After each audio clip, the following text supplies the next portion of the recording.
greet you with your time wherever you are watching from. There's this video I came across this morning, and I felt like I should share it with you guys. In the video, this lady was talking about how she has given up on religion, that she's no longer interested to be a Christian anymore. Although she gave some reasons why she's no longer interested. I want you to watch the video and hear from the horse's mouth. Just watch the video. Can I share with you just a few reasons why I walked away from the religion of Christianity? So I was born into Christianity. I had no choice. You were expected to carry on being a Christian. Went to church every Sunday, did everything a Christian ought to do. I gave my life to Christ as a child. We were taught that we had to give our lives to Jesus. Altar calls were made in our children churches after we had been given a sermon about heaven and hell, about what will happen to you if you do not receive Jesus. I remember watching in church back in those days.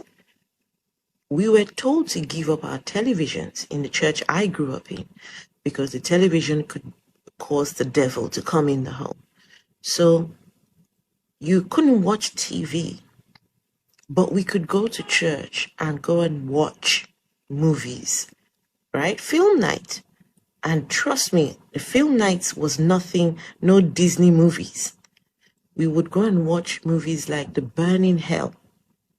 Parents would be separated from kids, and we would be shown these movies about what your life would look like if you do not give your life to Jesus. And after you're done watching this very scary place, they frighten you and then do an altar call and tell you, come and give your life to Jesus. We were children. We didn't know better. We didn't know we were none the wiser. We just go forward, give our lives to Christ in tears. I remember giving my life to Jesus as a child in tears. Now I'm expected to carry on being a Christian until my child came to me and said, I do not want to be a Christian. And when I asked him, why not? He said he heard about how barbaric the death of Jesus was, and he didn't want to identify with that. And I looked at him, and really and truly, he had a point.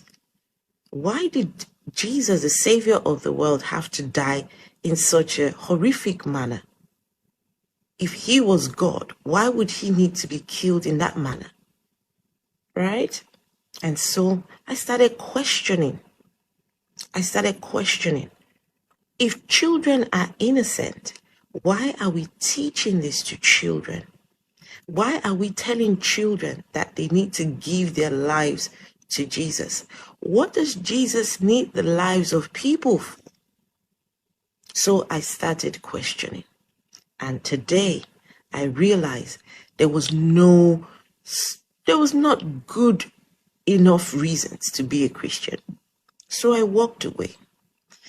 And I couldn't then pass on the religion to my own kids.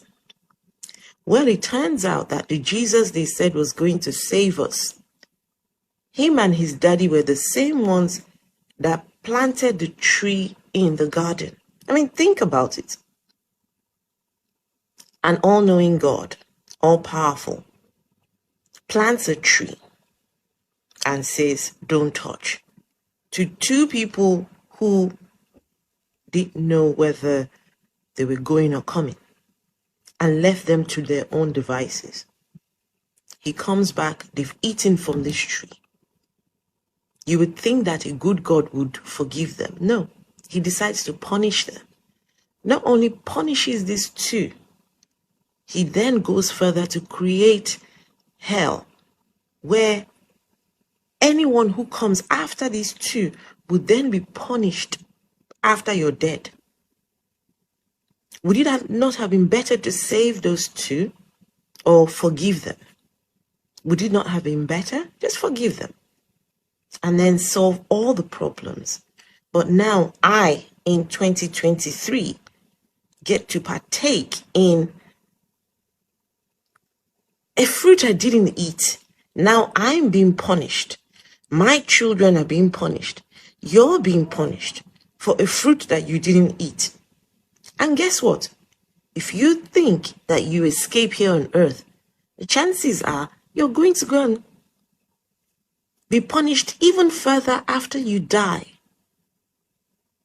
I think at this point, we need to realize that out of the so many gods out there, what makes you think that Jesus' daddy is the real God? How did you work it out? How did you decipher that Jesus' daddy was is the one and only true God? How did you work it out? Until you work it out, stop teaching it to kids. Stop telling kids that they're going to hell. Stop telling kids that it's child abuse for you to teach something that you know nothing about. And what even frustrates me when I think about it now, I was traumatized as a child, made to give my life to Jesus in tears after being shown places, this hell place where you'll be burnt forever and ever. Well, guess what? It turns out the person who told the story of creation, Moses, he wasn't even there at the point of creation. Where was Moses when he wrote the story? He wasn't even born when the story supposedly happened. So it's either Moses lied or he made it up. So no, I'm in the business of waking you up, waking people up. Start asking questions before you wait on, even if you must give your children the religion of Christianity or any religion, wait until they are adults. Giving or indoctrinating children into a religion that you are not sure of, whether you've got the right religion or not, can pass as indoctrination and abuse. So we can do better as people, right? Let's do better. Let's be better. And thankfully, my child was 9 years old. He didn't want to identify with a God that thinks it's okay to kill his own child in order to save humanity. It makes no sense. I'm thankful to my son and to myself for doing the hard work and figuring out that this religion ain't it at all. It's not all that it's made out to be. No, thank you.